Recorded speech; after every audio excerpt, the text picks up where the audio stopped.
चलो दोस्तों, green energy पूरे डेकेड की एक बड़ी थीम उभर कर आ रही है और यहां पर आज एक बड़ी न्यूज आई है, बड़ी अपडेट आई है लार्सन एंड टूब्रो की तरफ से। उन्होंने रिन्यू पावर के साथ पार्टनरशिप की है दोस्तों। इसी नाम से जुड़ती हुई दूसरी कंपनी भी एक है, उसके साथ कंफ्यूज नहीं करिएगा। रिन्यू पावर नैस्डैक यूएस में लिस्टेड कंपनी है दोस्तों, और जो रिन्यूएबल एनर्जी है, रिन्यूएबल एनर्जी के डेवलपमेंट, चाहे वो विंड एनर्जी हो, सोलर एनर्जी हो, हाइड्रो एनर्जी हो, उस पर वो काम करती है। तो वो और लार्सन एंड टूब्रो दोनों मिलकर ग्रीन हाइड्रोजन के प्रोजेक्ट्स पे काम करने वाले। इन सब के बारे में भी डिटेल में बताऊंगा, लास्ट तक देखते रहिएगा दोस्तों। अब डेवलप करेंगे, ओन करेंगे, एग्जीक्यूट करेंगे और ऑपरेट करेंगे जो भी ग्रीन हाइड्रोजन से रिलेटेड प्रोजेक्ट्स हैं। अब दोनों कंपनियों की बात करें तो दोनों मार्केट लीडर है। अगर आप इंजीनियरिंग की बात करें, ईपीसी की बात करें, बड़े बड़े प्रोजेक्ट्स की बात करें तो लार्सन एंड टूब्रो का बहुत बड़ा एक्सपीरियंस है इंफ्रा प्रोजेक्ट्स की जब हम बात कर रहे हैं।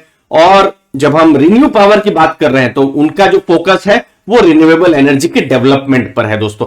लेकिन यहां पर ध्यान देना है कि जो ग्रीन हाइड्रोजन जो है, ये इंडस्ट्री अभी भी बहुत ही नेसेंट स्टेज में है। अभी भी ये जो इंडस्ट्री, इसकी शुरुआत हो रही है, तो ये आपको ध्यान में रखना है। अभी तक भी जो रेवेन्यूज हैं, जो मार्जिन्स हैं, उनके बारे में आइडिया नहीं है, लेकिन ये एक थीम बनकर बिल्कुल उभर कर आ रही है।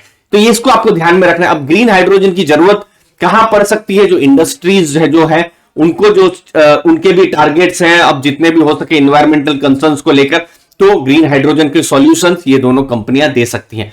अगर आपको दूसरी कंपनियों के बारे में भी जानना है, जैसे रिलायंस है, गेल है, एनटीपीसी है, आईओसीएल है और लार्सन एंड टूब्रो, फिलहाल जितना मेरी जानकारी है ये 5 कंपनियां लार्ज कैप कंपनीज हैं, बड़ी कंपनियां हैं जो ग्रीन हाइड्रोजन की तरफ अभी एग्रेसिवली काम कर रही है। और यहां इन कंपनियों से हमको फ्यूचर में भी बहुत कुछ नॉलेज मिल सकता है। और यहीं पर दोस्तों हम जो ग्रीन हाइड्रोजन है, केपेक्स है, इलेक्ट्रिक व्हीकल्स है, रियल एस्टेट है, तो इन सब जो फ्यूचर के जो थीम्स है जहां पर वेल्थ क्रिएशन हो सकता है, उसके बारे में हम डिस्कस करते ही रहते हैं। जो टेलीग्राम ग्रुप है दोस्तों, मुझे लगता है आपको वैल्यू जरूर मिलेगी, उसके साथ भी आप जुड़ सकते हैं दोस्तों। अब ग्रीन हाइड्रोजन है क्या, रिवाइज कर लेते हैं दोस्तों। हमारे जब हम स्कूल में थे, जब हम केमिस्ट्री पढ़ते थे, देखिए पानी है, ठीक है, बहुत ही सिंपल।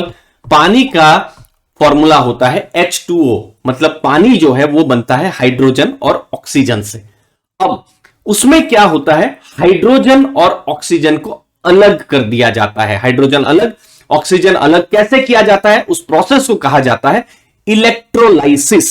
और उसके लिए किसकी जरूरत होती है, इलेक्ट्रोलाइजर्स। इलेक्ट्रोलाइजर्स के द्वारा हाइड्रोजन अलग हो गया, ऑक्सीजन अलग हो गया, ठीक है। अब इसके लिए इलेक्ट्रिसिटी की जरूरत पड़ती है, तो जो इलेक्ट्रिसिटी है वो तो आज भी मिल रही है, लेकिन हमको उस इलेक्ट्रिसिटी का यूज नहीं करना है।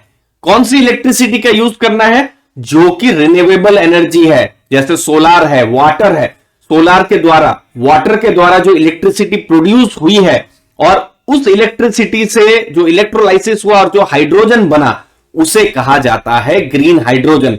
हाइड्रोजन तो अभी भी बन सकता है, लेकिन अभी का जो हाइड्रोजन है वो ग्रीन हाइड्रोजन नहीं कहा जाएगा। तो इसको आपको ध्यान में रखना है। अब क्यों इतना हाइड्रोजन को लेकर इतना फोकस है, क्योंकि हाइड्रोजन से बहुत सारे जो फ्यूचर या फिर अभी भी जो बहुत सारी जो इंडस्ट्रीज हैं, जैसे फर्टिलाइजर इंडस्ट्री है, ठीक है, उनको भी अभी हाइड्रोजन की तरफ से मदद मिल सकती है। स्टील इंडस्ट्री में मदद मिल सकती है। ट्रांसपोर्ट, फ्यूचर के ट्रांसपोर्ट पे बहुत प्रेशर है, जो आइस इंजिन्स जो कहा जाता है, तो उस पर तो वो चीजें हैं। फ्यूल सेल्स आ सकती है हाइड्रोजन के द्वारा।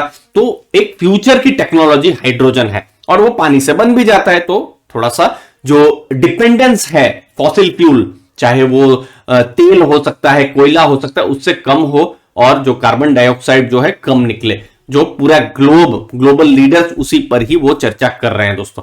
अब लार्सन एंड टूब्रो की बात करते हैं। उनका अगर ग्रीन पोर्टफोलियो की अगर आप बात करेंगे, वो भी चाहते हैं कि जितना हो सके ग्रीन पोर्टफोलियो रहे। फिलहाल लगभग 30% रेवेन्यू वहां से आता है। सोलार पावर प्लांट पे वो काम कर रहे हैं, हाइड्रो पावर प्लांट पे काम वो कर रहे हैं, ग्रीन बिल्डिंग्स का भी अभी वो ज्यादा से ज्यादा अभी बनाने की कोशिश कर रहे हैं, और कोशिश कर रहे हैं कि सॉलिड वेस्ट मैनेजमेंट भी कर सके। तो फिलहाल 30% का रेवेन्यू है, लेकिन ये चीज ध्यान में रखनी है कि बहुत ही पूरी इंडस्ट्री नेसेंट स्टेज में है, जिसको हमको ध्यान में रखना है। अब एल&टी के बिजनेस के बारे में बात करते हैं। अगर आप देखेंगे 3.3 लाख करोड़ की अभी इनकी ऑर्डर बुक है और लगभग 2.5 लाख जो इनके वर्कर्स है साइट में काम कर रहे हैं, इनके जो अलग अलग प्रोजेक्ट्स हैं। इंफ्रास्ट्रक्चर में अगर देखा जाए तो भारत की सबसे बड़ी कंपनी में इसका नाम है और मार्जिन भी इसके एक्सपांड हुए हैं, ये 8.2% होगा, माफ कीजिएगा दोस्तों।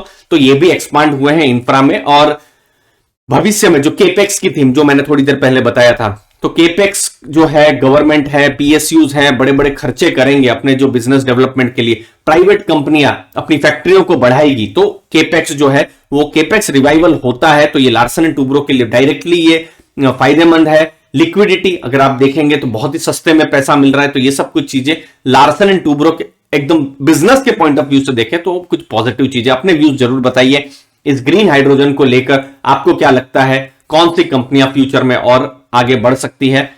आपके व्यूज का बिल्कुल इंतजार रहेगा दोस्तों कमेंट सेक्शन में। चैनल को जरूर सब्सक्राइब करके रखिए ताकि आपको वैल्यू मिलती रहे।